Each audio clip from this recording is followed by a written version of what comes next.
ابن شہاب کہتے ہیں مجھ کو ابو سلمہ بن عبد الرحمن نے حضرت جابر بن عبداللہ انصاری رضی اللہ تعالی عنہما سے یہ روایت نقل کی کہ آپ صلی اللہ علیہ وآلہ وسلم نے وحی کے رک جانے کے زمانے کے حالات بیان فرماتے ہوئے کہا کہ ایک روز میں چلا جا رہا تھا کہ اچانک میں نے آسمان کی طرف ایک آواز سنی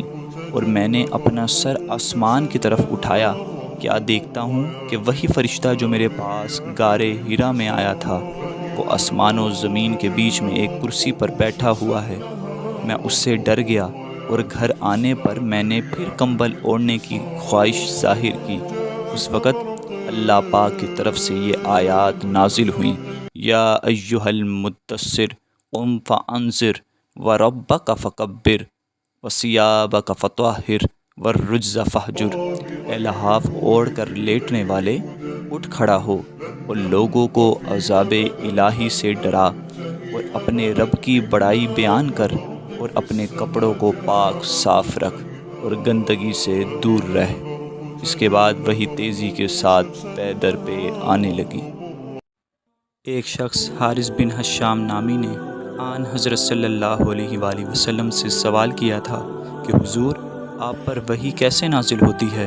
آپ صلی اللہ علیہ وآلہ وسلم نے فرمایا کہ وحی نازل ہوتے وقت کبھی مجھ کو گھنٹی کی سی آواز محسوس ہوتی ہے اور وحی کی یہ کیفیت مجھ پر بہت شاق گزرتی ہے۔ جب یہ کیفیت ختم ہوتی ہے تو میرے دل و دماغ پر اس فرشتے کے ذریعے نازل شدہ وحی محفوظ ہو جاتی ہے، اور کسی وقت ایسا ہوتا ہے کہ فرشتہ بشکل انسان میرے پاس آتا ہے اور مجھ سے کلام کرتا ہے، بس میں اس کا کہا ہوا یاد رکھ لیتا ہوں۔ حضرت عائشہ رضی اللہ تعالی عنہا کا بیان ہے کہ میں نے سخت کڑاکے کی سردی میں آن حضرت صلی اللہ علیہ وآلہ وسلم کو دیکھا ہے کہ آپ صلی اللہ علیہ وسلم پر وحی نازل ہوئی، اور جب اس کا سلسلہ موقوف ہوا تو آپ صلی اللہ علیہ وآلہ وسلم کی پیشانی پسینے سے شرابور تھی۔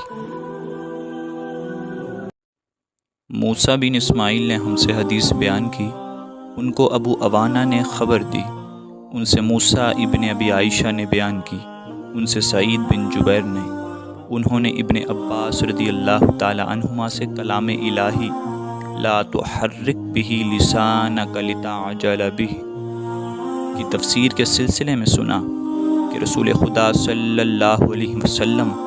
نزول قرآن کے وقت بہت سختی محسوس فرمایا کرتے تھے، اور اس کی علامتوں میں سے ایک یہ تھی کہ یاد کرنے کے لیے آپ اپنے ہونٹوں کو ہلاتے تھے۔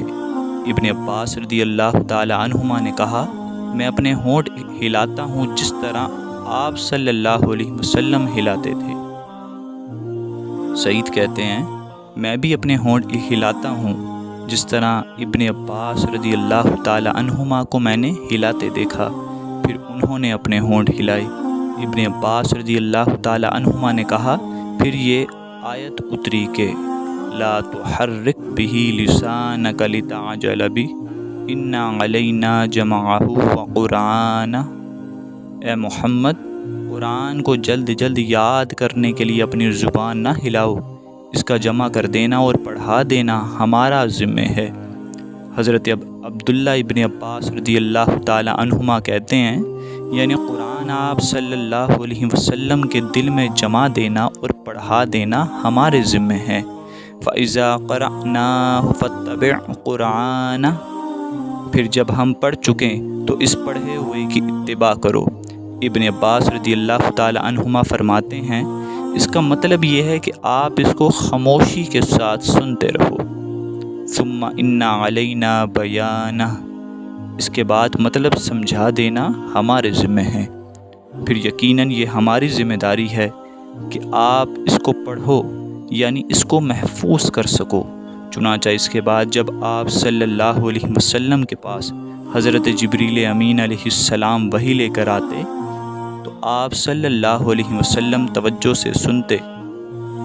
جب وہ چلے جاتے تو رسول خدا صلی اللہ علیہ وسلم اس وحی کو اسی طرح پڑھتے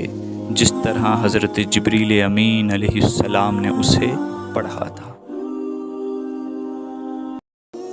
حضرت عمر بن خطاب رضی اللہ تعالیٰ عنہ کی زبان سے سنا، وہ فرما رہے تھے کہ میں نے جناب رسول اللہ صلی اللہ علیہ وسلم سے سنا،